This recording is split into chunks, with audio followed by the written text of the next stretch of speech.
Nakalusot ngayon ang Lakers kontra dito sa top 4 team ng Eastern na Toronto Raptors. Tinatalo sila ng mahihinang team tapos sumisibak naman ng top team. Aray ko, nakaiwas ngayon ang Lakers sa purok 7, parang may allergy katabi yung nasa purok 8. Nakabalik na sa game ngayon itong si Luka Doncic, DeAndre Ayton, Jackson Hayes. Austin Reeves na lang ang kulang. Si Luka nakababalik lang halos sa first quarter game na to, nakuha agad niyan yung technical foul, and as of now mga pare ko, meron na yan 12 technical ngayong season. 4 na lang gagraduate na talaga itong si Luka, masususpende yan ng isang game. Yan din kasi yung problema na nakikita dyan ng ilang analyst since nang napuntang araw yan sa Lakers. Masyado yan naging reklamador pagdating sa mga foul calls sa kanya ng mga referee. By the way, ang Lakers ngayon malinaw na mas maganda at mas mataas ang offensive ratings kapag si LeBron at Luka magkasama sa lineup.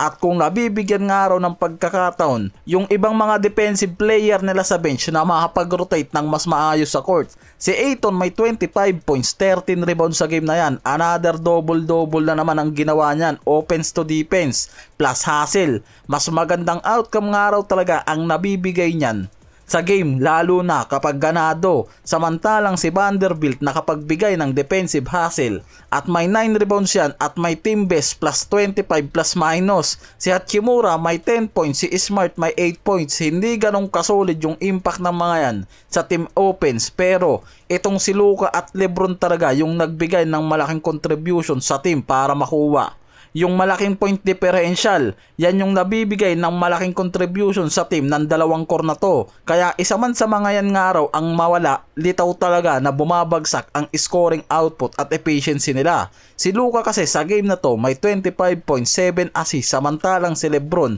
may 24.7 assists at 2 blocks pa nakasama. Si Ayton yung naging perfect shooter dyan na may 10 of 10 sa field na malaking tulong para maging support sa scoring para dito kay Luka at LeBron. Yung mga yan nakapag over 20 points sa game na yan, kaya naging maganda ang run nila mula sa first half pa lang. May 37 to 73 sila sa field at 50% na shooting at 13 to 32 mula sa 3-point area.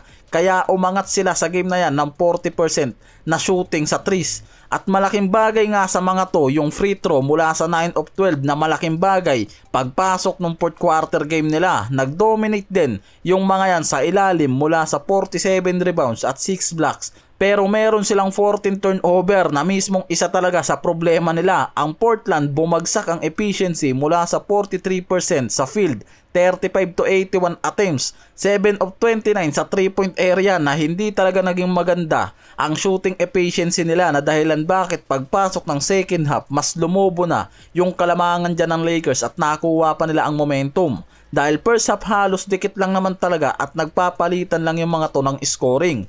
Parang sa game kasi na to nakita naman na mas naging perfect ang performance nitong si Ayton.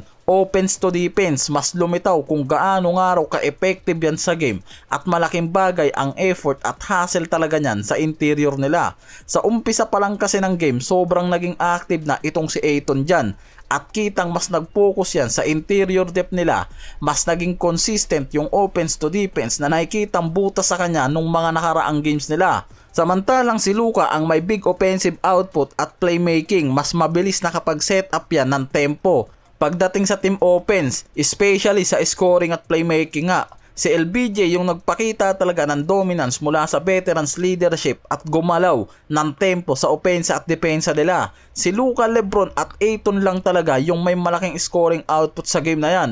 Kaya nakikita na mas nagiging effective talaga ang core ng Lakers at nakakakuha ng mataas na panalo kahit katapat pa yung mga top teams kung magiging consistent yung core ng mga to. Ang Lakers nanalo sa game na to dahil sa malakas na performance ng core mula kay LeBron, Ayton, Luka. At malaking boost pagdating sa depensa naman sa bench nila. Kahit hindi ganun kalaki ang scoring support ng mga to sa bench, naging malaking factor sa game na yan yung defensive hustle at effort ng mga to, na mismong nakikitang si Luka at LeBron yung nag-ayos ng bench support nila pagdating sa depensa, lalo na pagkatapos ng halftime mas tumaas ang defensive hustle ng mga yan na nagpahirap sa Raptors. Kaya nag-break sila ng control sa score at nakakuha ng convincing win sa home court nila at nakaligtas para bumagsak ngayon sa purok 7.